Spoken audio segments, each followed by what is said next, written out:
수품이라든가 용춘이라든가 비담이라든가 알천 등이 중요한 귀족으로서 정사를 운영을 했던 것으로 보여집니다. 아직까지 김유신과 김춘추의 힘은 다른 귀족들에 비해서 크게 세지 않았던 것이죠.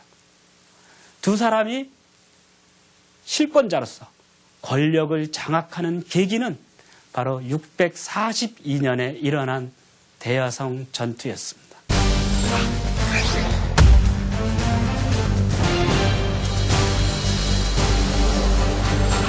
642년 대야성 성주로서 김춘추의 사위였던 김품석 장군이 임명이 됐습니다.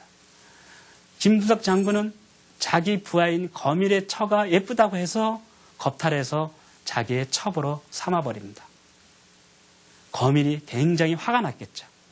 이때 마침 신라인으로서 백제로 망명한 모척이라고 하는 사람이 거밀을 찾아와서 모월 모일날 백제군이 대야성을 공격하니까 도와달라라고 부탁을 합니다. 김품석에 대한 원망이 사무쳤던 거밀은 모척의 제의를 받아들입니다. 642년 여름에 백제의 윤충 장군이 대야성을 공격합니다. 거밀은 안에서 창고에 불을 질러버려요. 삽시간에 대야성이 불에 타버립니다. 김품석 장군은 성을 지키기 어렵다고 생각을 했습니다. 그래서 항복하기로 결정을 하고 군사들에게 백기를 들고 성문을 열고 나가서 항복하려고 했습니다. 그러나 백기를 들고 나온 군사들을 윤충 장군이 다 죽여버립니다. 김품석 장군은 나도 목숨을 부지할 수 없다고 생각을 해서 자기의 처자식을 모두 죽이고 자기도 스스로 목숨을 끊습니다. 윤충 장군은 대야성을 함락시킨 이후에 두 부부의 시체를 가지고 사비성으로 귀환해서 백제의 대대적인 환영을 받게 됩니다. 신라는 대야성을 상실함으로써 예전의 가야 지역을 모두 백제에게 내주고 말았습니다. 큰 위기를 맞이하게 된 것이죠.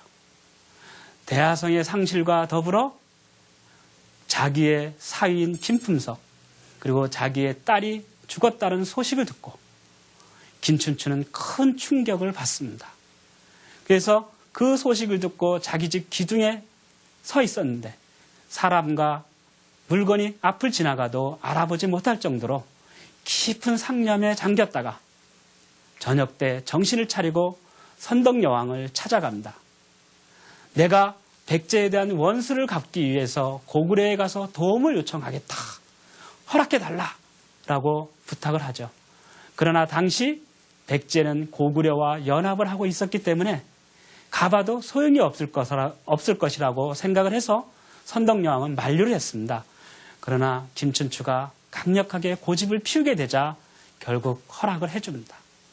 김춘추는 고구려로 들어가기 전에 자기의 매제죠 김유신을 불러서 이렇게 얘기합니다.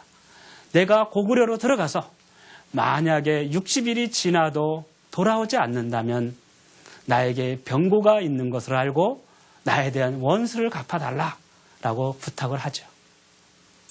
김춘추는 고구려로 들어갔습니다. 자, 이 해에 무슨 일이 일어났느냐? 연개소문이 정변을 일으켜서 영유왕을 죽이고 그의 조카인 보장을 왕위에 앉히고 권력을 장악을 했었습니다. 보장왕이 전면에 나서서 김춘추와 협상을 했다고 역사 기록에는 전하지만은 그 배후에는 연개소문이 있었다고 보는 것이 옳습니다. 자, 어쨌든 김춘추는 보장왕을 찾아가서 도와달라고 부탁을 합니다.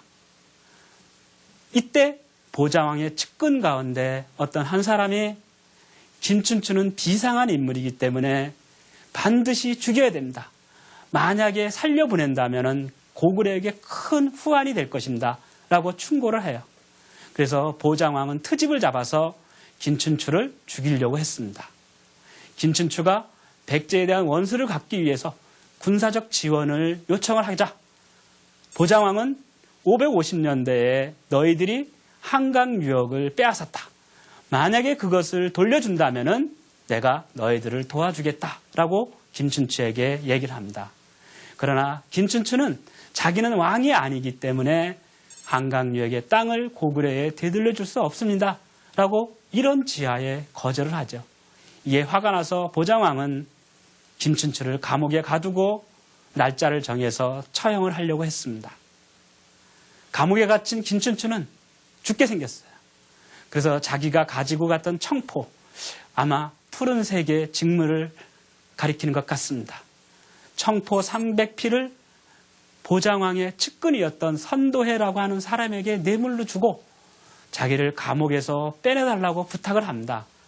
그러나 선도해는 직접 감옥에서 빼주지는 않고 김춘추를 찾아가서 토끼의 간 이야기를 해줍니다. 그러면서 네가 깨를 내서 감옥에서 석방되도록 노력하라 라고 하는 암시를 줬던 거죠. 그것을 깨달은 김춘추는 보장왕에게 편지를 씁니다.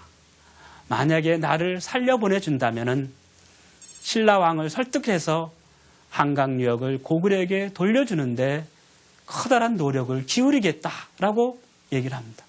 이때 마침 신라에서 활동하던 고구려의 간첩이 보장왕을 찾아와서 김유신이 삼천의 군사를 거느리고 고구려를 침략한다는 소식을 전합니다.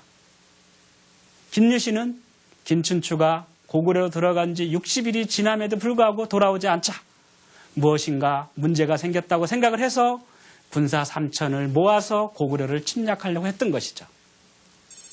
보장왕은 김춘추가 자기를 돌려보낸다면 한강유역의 땅을 돌려주는데 노력을 기울이겠다라고 하는 편지를 썼고 굳이 김춘추 때문에 신라와의 전쟁을 할 필요가 없다고 생각을 했습니다. 그래서 김춘추를 석방을 해서 신라로 돌려보냅니다. 물론 김춘추는 신라로 돌아온 이후에 자기는 목숨을 부지하기 위해서 거짓으로 보장왕에게 약속을 했다라고 해서 자기가 한 약속을 지키지는 않습니다. 자, 앞에서 보장왕이 전면에 나서서 김춘추와 협상을 한 것으로 사서에는 전하지만은 그 배후에는 누가 있었다 그랬죠? 바로 연개소문이 있었다고 했습니다. 그러니까 실질적으로는 연개소문과 김춘추가 협상을 했던 것으로 보여집니다.